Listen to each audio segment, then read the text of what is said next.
Hey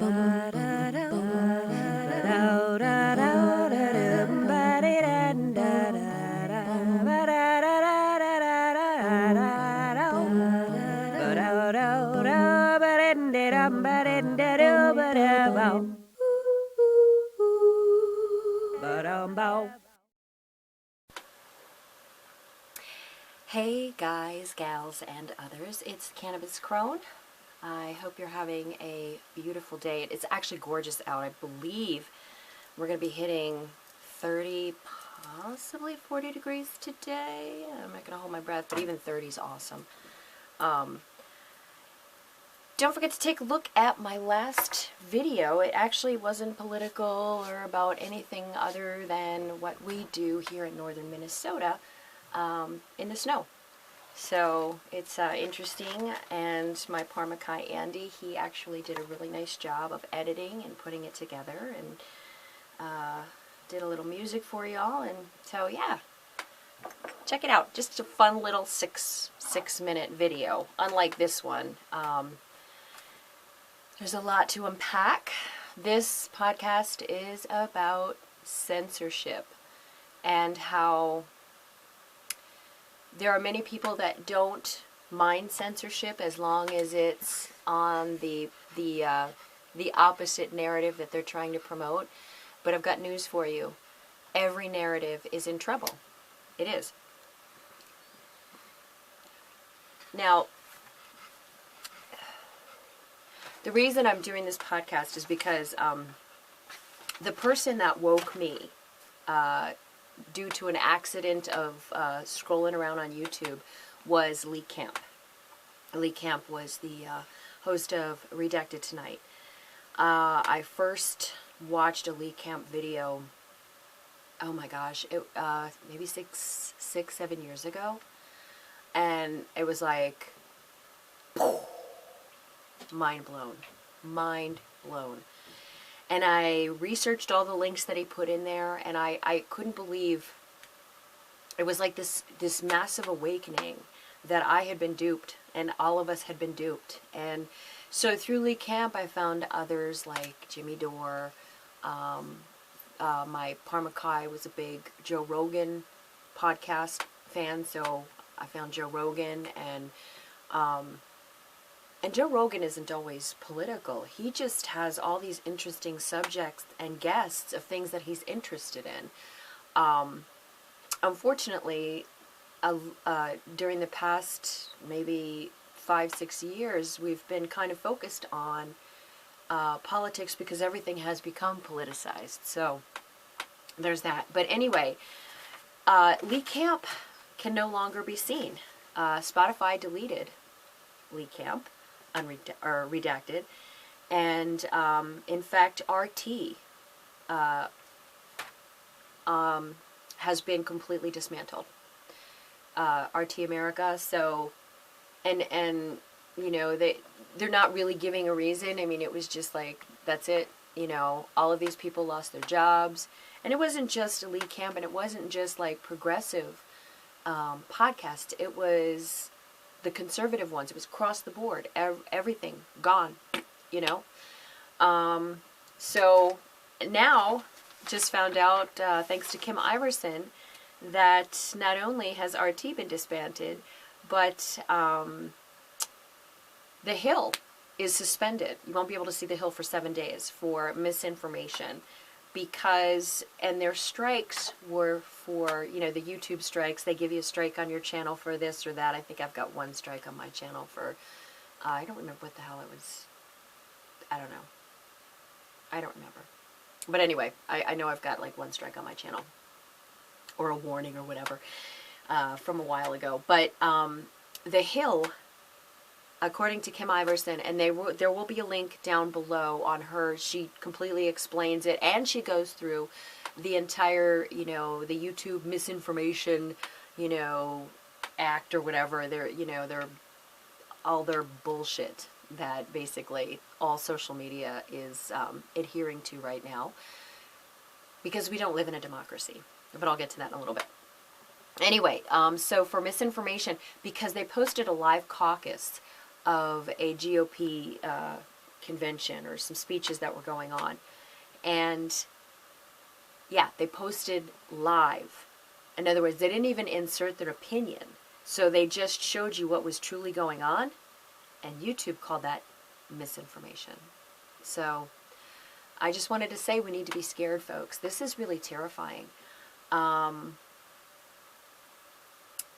It's almost like we've woken up in a totally different dimension, in a different country. But we really haven't.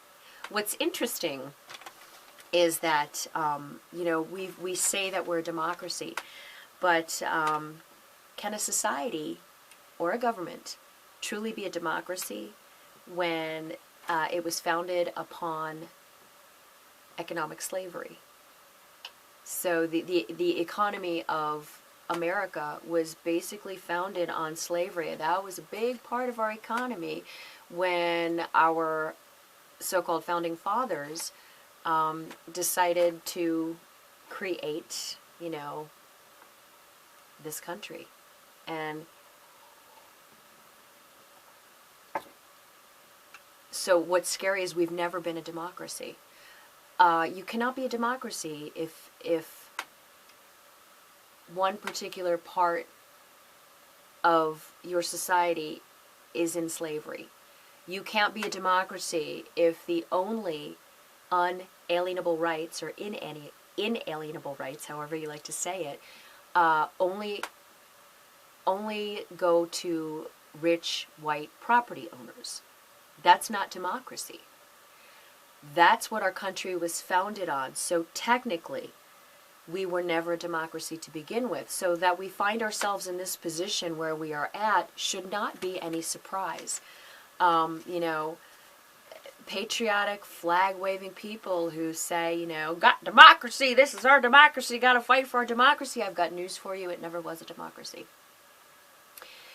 If only a select few have rights, then nobody has rights. If only a select few have the opportunity to rise above their situation and pursue life and liberty and happiness, then it's not a democracy. It's only a democracy for a few, not for the whole. So we've never been a democracy. Let's get that straight right now. So we have The Hill being taken off of YouTube for 7 days as a penalty. We have RT disbanded, and I have Lee Camp with a frowny face because that hurts me. You know, like I said, Lee Camp was the one who woke me up, who showed me kind of the sailboat in the picture. And after seeing the sailboat, you can't unsee it, you know. Joe Rogan, we saw Joe Rogan getting vilified. They can't really touch him, though. He's a little bit above as far as the amount of listeners and people that he has. So he's not untouchable, but he's sitting in a better position than a lot of other people. But Joe Rogan, they'll keep going after him until they figure out a way to get him off, because he's dangerous. Everybody's dangerous who supports the philosophy that you should be able to digest your own material and come to your own conclusion. You should be able to read anything you want. You should be able to watch anything you want. You should be able to hear anything you want, and then decipher, glean from that your own truth, your own personal truth. That was supposed to be how America operated, but it was in theory only, obviously, because now we find ourselves in this spot. And I cannot reiterate enough how terrifying this is, that they can do this. There is no such thing as free speech in America. You know, censorship is a tool of the fascists. You know, and anytime you've seen a fascist take over of a country, what happens first? They target the media. He who controls the flow of information controls the world. Okay? And that's what the oligarchs behind the curtain are doing. You know, pay no attention to that man behind the curtain. Look at this. Russia, Ukraine. Look at this. Pandemic, masks, vaccines. Look at this. You know, Russiagate. Look at this. Look at this.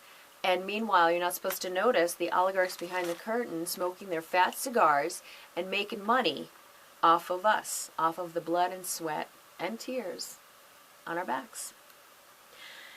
I detest Tucker Carlson, and I detest Rachel Maddow, and yet I would fight to the death for their right to be morons. Because regardless of whether I agree what they say, it should be said, and it should be heard. And it should be, you should have the right to decide whether you believe it or you don't believe it, whether you want to listen to it or turn the channel. That should be your right. And yet, now our government, and it's our government, you know, they're controlling. They're controlling. The Biden administration, they've got strings on everything, and they're pulling levies and levers, and, you know, yeah, it's, levies, that's not the word that I wanted. Well, anyway, tangent. But yeah, they have the right to say what they believe, you know, just as much as I do, just as much as you do. They have the right. We all should have the right to say our piece.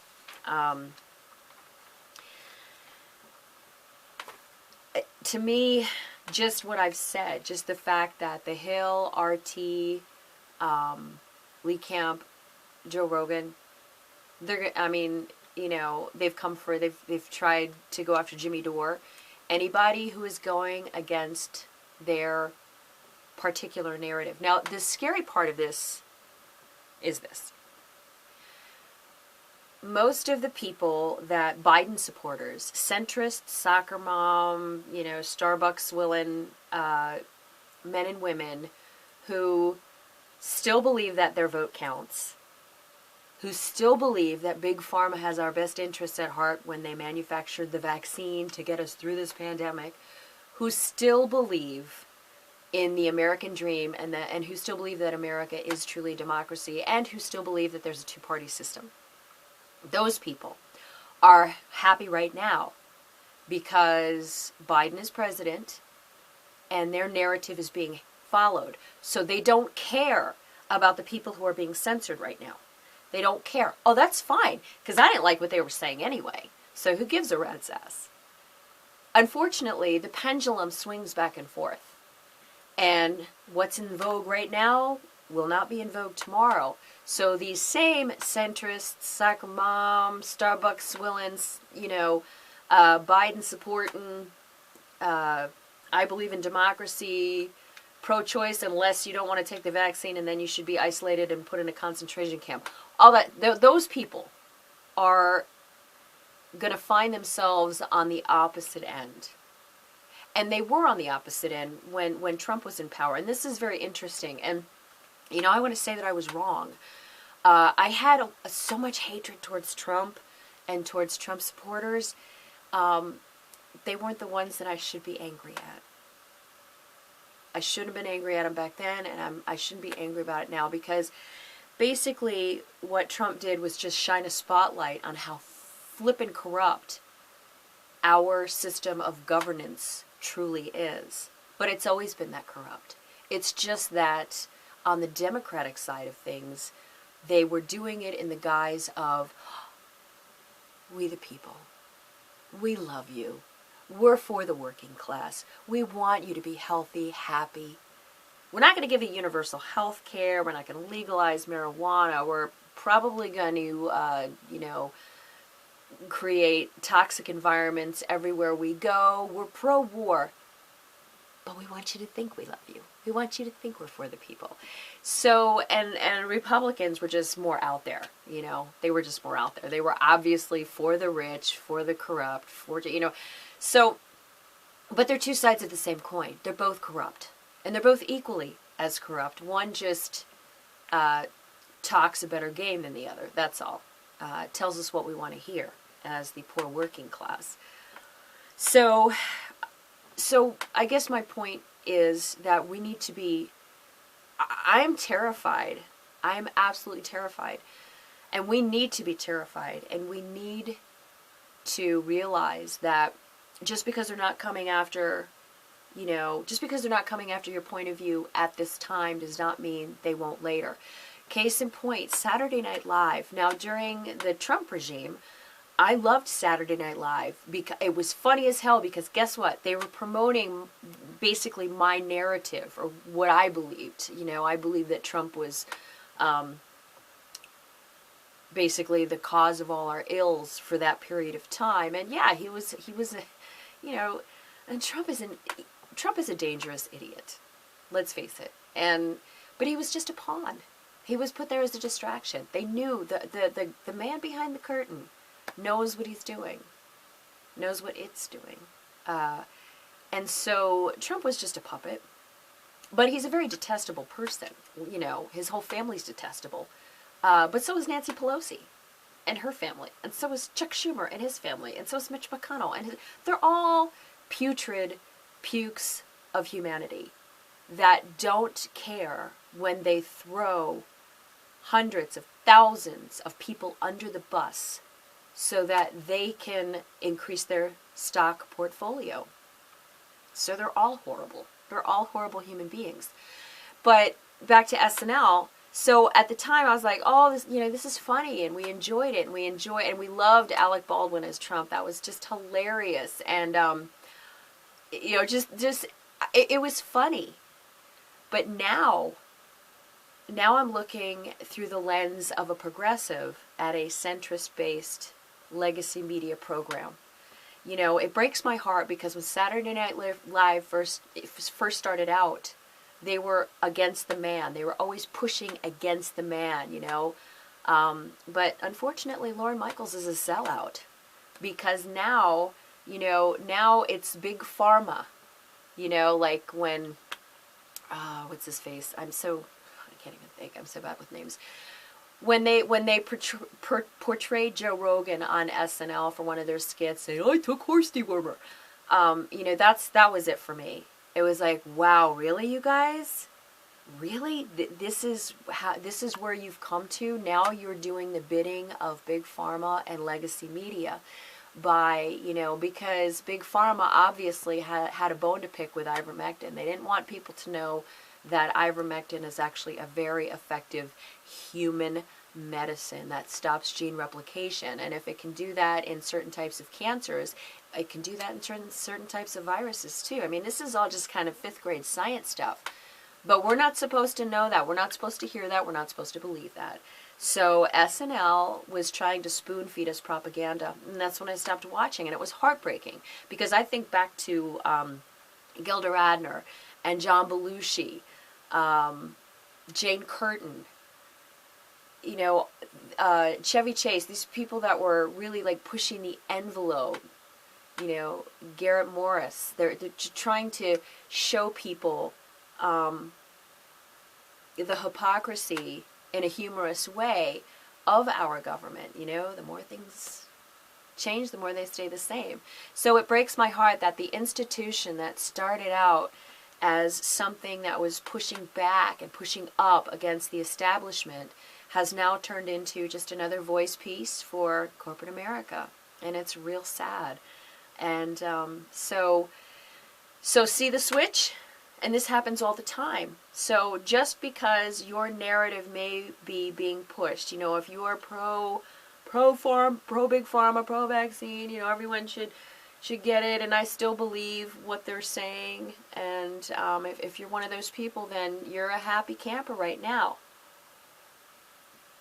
But what about when the Democrats lose the pseudo-election, the election theater, let's say, election theater, when they lose, because they haven't done dick since, Biden got into office, when they finally lose, and we're back, we find ourselves back with Republicans, then it's going to be different. Then a slightly different narrative will be pushed, and then you'll find yourself out in the cold. So the bottom line is this, people, please, you need to be terrified.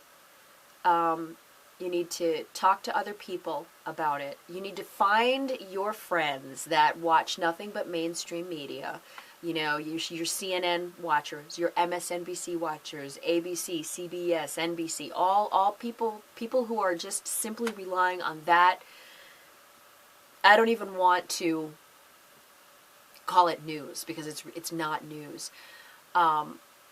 They are the people that watch that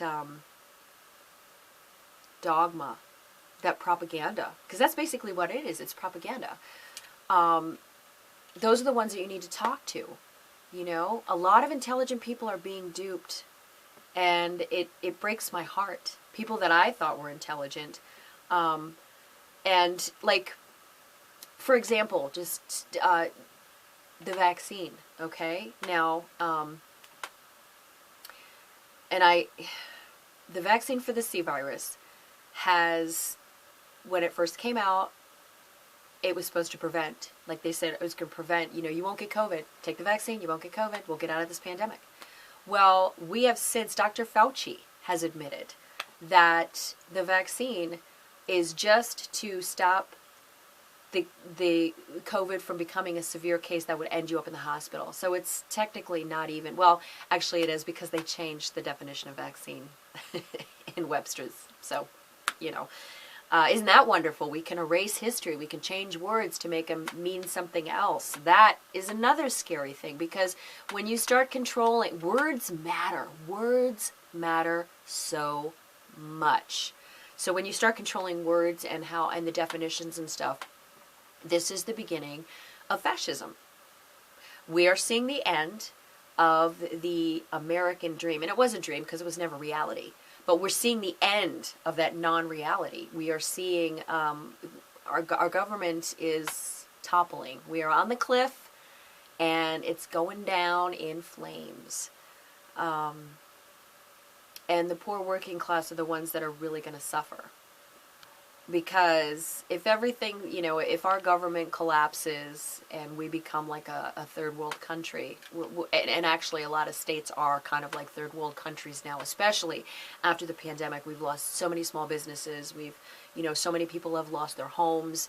And we've just seen the beginning of it. You know, it'll be like a 10-year period where we're going to be seeing all of the consequences of this failed treatment, of the failed policies that were supposed to help get America through, you know, a global pandemic. And all it did was pad the already obscenely wealthy coffers of the obscenely wealthy rich. I know I was making a point before and I went off on a tangent, and you know, it's already gone on too long. Please realize what's going on and be fearful.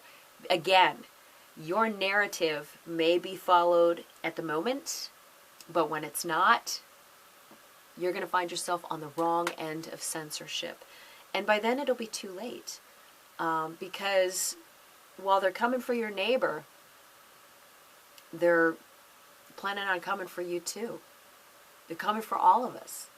Anybody who has a dissenting voice, anybody who still believes that we should be able to disseminate our own information.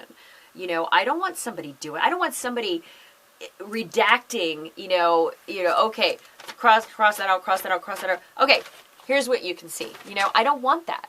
I want to see everything, because that's the only way to make an informed decision. Will my decision be the right decision? Who the hell knows? Not always. I'm human. We're all human. The only way to gain wisdom is knowledge. And we learn a lot from misinformation. When we find out something's misinformation, we learn from it, you know? We're not allowing ourselves to learn from being wrong. And so, sorry, that was my foot. Fidgety autism. That is basically what's going on now. Is we are being censored. We are being told the information that is coming to us, the information pipeline, is not flowing freely. There's filters, and all those filters are keeping a lot of the good stuff, a lot of the stuff that we need to know, away from us. So please be terrified. It's a very terrifying time when journalists can be suddenly silenced and the propagandists, on the mainstream media channels can still continue with their misinformation. And make no mistake about it, everything they're telling us is misinformation because it is slanted. Anytime you have slanted, whether it's slanted to the right or slanted to the left or your left and my right or whatever, anytime it's being slanted, you're not getting the full story. And when you're not getting the full story, you can't make an informed decision.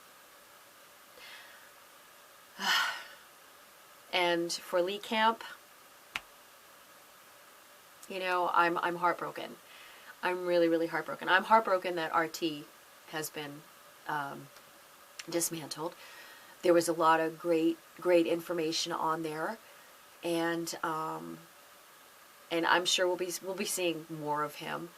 There'll be another link down there too, because he's starting another Patreon. So there's another channel that he'll be starting. So I'm going to put that down there too, so that you can check it out and keep supporting these people. Follow them. If they leave YouTube and go to another platform, follow them. Make sure that you stay with the people that are giving you the information that you need to know, because information is power, and we need some of that power, because there's a very uneven distribution of power in this country, obviously. So points from this podcast. Number one, we were never a democracy to begin with. The founding fathers always wanted us to end up in this position.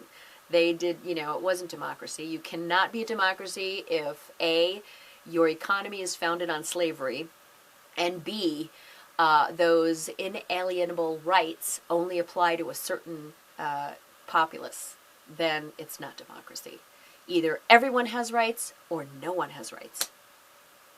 And censorship is wrong, even if it's censoring the guy that you don't want to hear. It's still wrong, and we still need to stand up for it. So please, please, have these discussions. Share this video if you want. Check the links out below. And do what you can. See what needs tending. Start where you are. And keep on keeping on. Namaste.